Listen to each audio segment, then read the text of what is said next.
What if the drain whispered your name? What if your own reflection blinked a second too late? These are not just scary stories, they are real, disturbing accounts of people who saw something they should not have. Watch till the end, because once you hear these, you will never feel alone again. The room with no number. Jordan was traveling alone. A small motel off the highway offered a cheap room. The clerk slid over a key. Room between 7 and 9, he said. Jordan frowned. There is no number? The clerk smiled. It stays quiet in there. He walked the dim hallway. Room 7. Room 9. In between, a door with no label. Painted gray. Scratched near the handle. The key fit. He stepped in. No windows. Only one dim bulb. The bed looked unused. The air smelled like dust and bleach. He sat. Checked his phone. No signal. The silence pressed in. Too thick. Like sound refused to move. He lay down. Closed his eyes. A knock. He sat up fast. Another knock. He opened the door. Empty hallway. But a note now lay on the floor. Stay inside. He looked around. No one. He stepped back into the room. Locked the door. Then he noticed something. The bed. It was now unmade. Wrinkled. Still warm. A voice whispered from the corner. Not angry. Not loud. Just there. You were not supposed to open it. He turned. Nothing.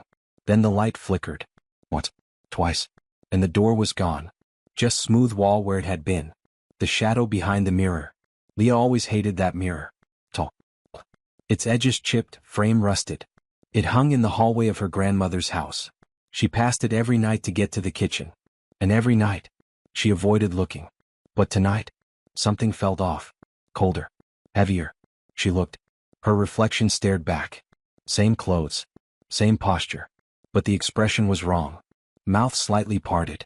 Eyes wider. Too wide. She blinked. So did the reflection. A second later.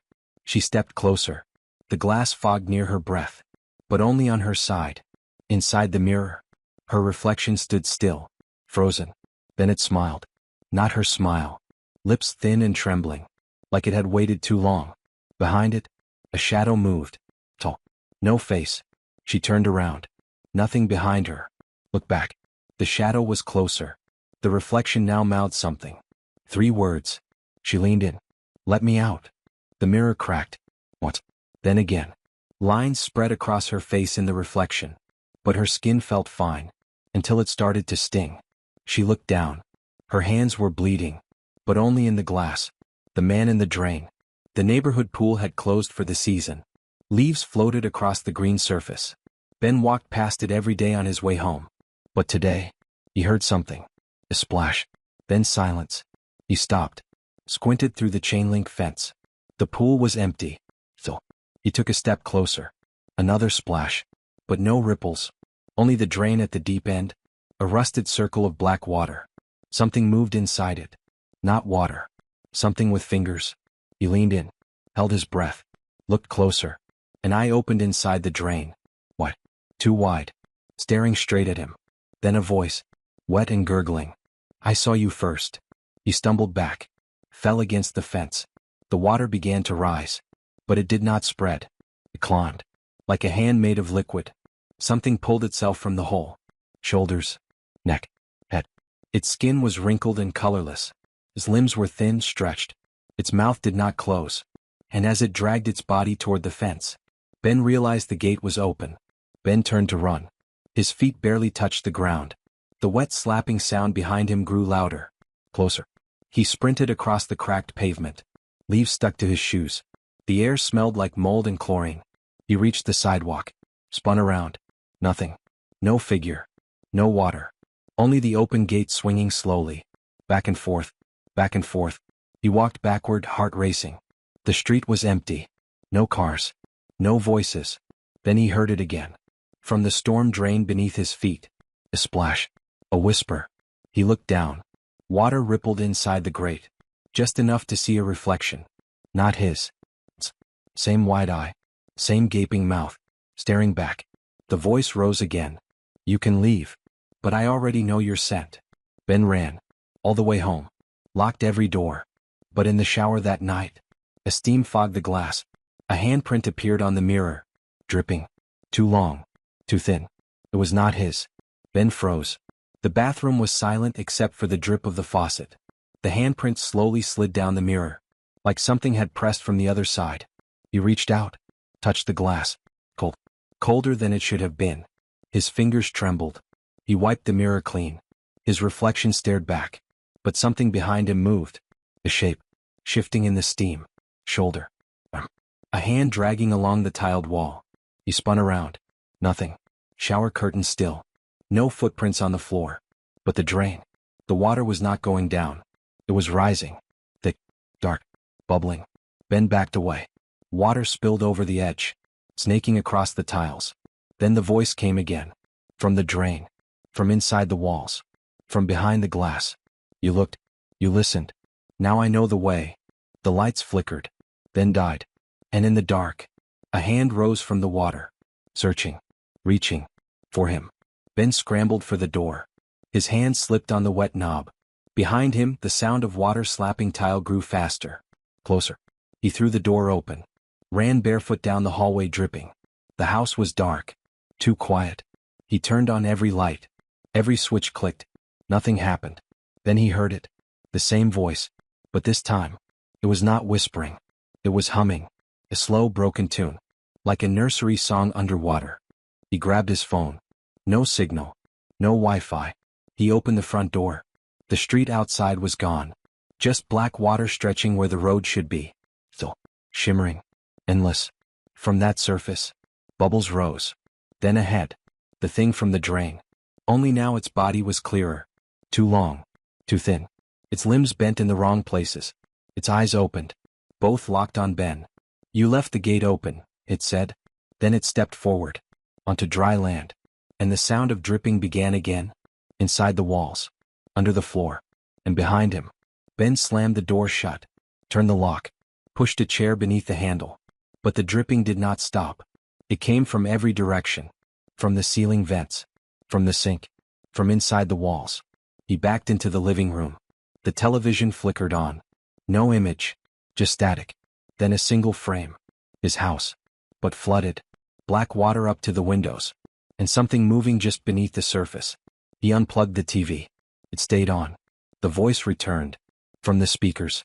From the vents. From behind the couch. I have been inside since the first splash. Ben spun around. Water crept beneath the doorways. Across the carpet. Up his legs. He ran upstairs. 2 steps at a time. But the hallway twisted. Bent at strange angles. The walls were wet. Photographs on the wall melted. Faces erased. He opened his bedroom door. The window was gone. The ceiling leaked black. His bed was soaked. And sitting on the edge of it, the thing. No longer crawling. No longer reaching. Waiting. Smiling. Its mouth wide. Filled with water. It stood. Spoke without moving its lips. You are the last dry place. Ben stumbled backward. His back hit the hallway wall. It felt soft. Like damp paper. Like it might tear if he pushed too hard. The thing stepped closer. Each footstep left puddles behind. But the puddles did not stop spreading. They connected. Merged. Water climbed the walls. Soaked the ceiling. Dripped upward. Ben turned to run. But the hallway had changed. Longer now. Narrower. Every door was gone. Just smooth wet walls. He slipped. Fell hard. The water soaked through his clothes. It was warm. And it moved. As if breathing beneath him. He tried to stand. Hands sinking into the floor. His skin burned where the water touched. Behind him the thing crouched. It tilted its head. Mouth stretching open. Farther than it should. You opened the drain, it said. You looked into me. Ben screamed. But the sound came out muffled. Like he was already underwater. Then the walls cracked. Water burst from every seam. And the house was gone. Only the sound of endless dripping remained. And somewhere far below, a voice humming a broken lullaby. The humming echoed in the dark. Oh, what?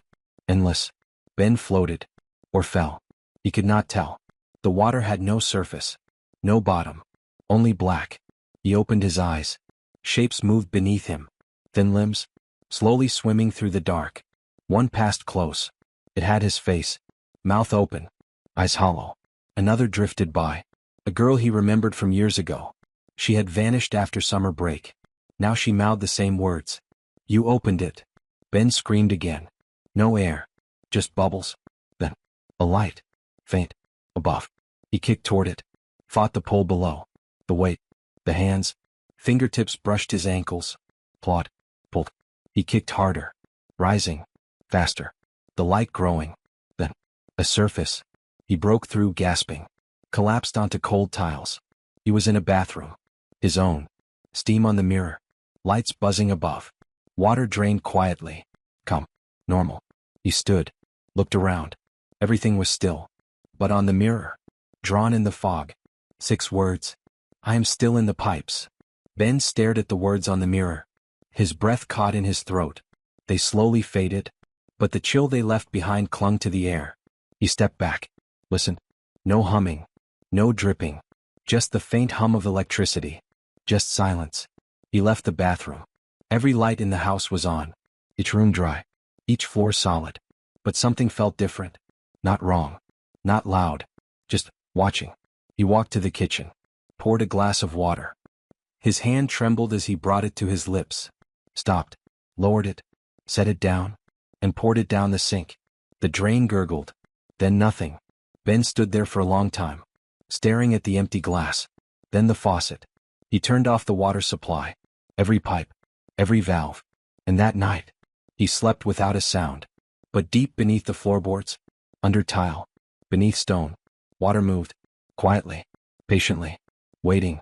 Because once the drain is open, it never really closes.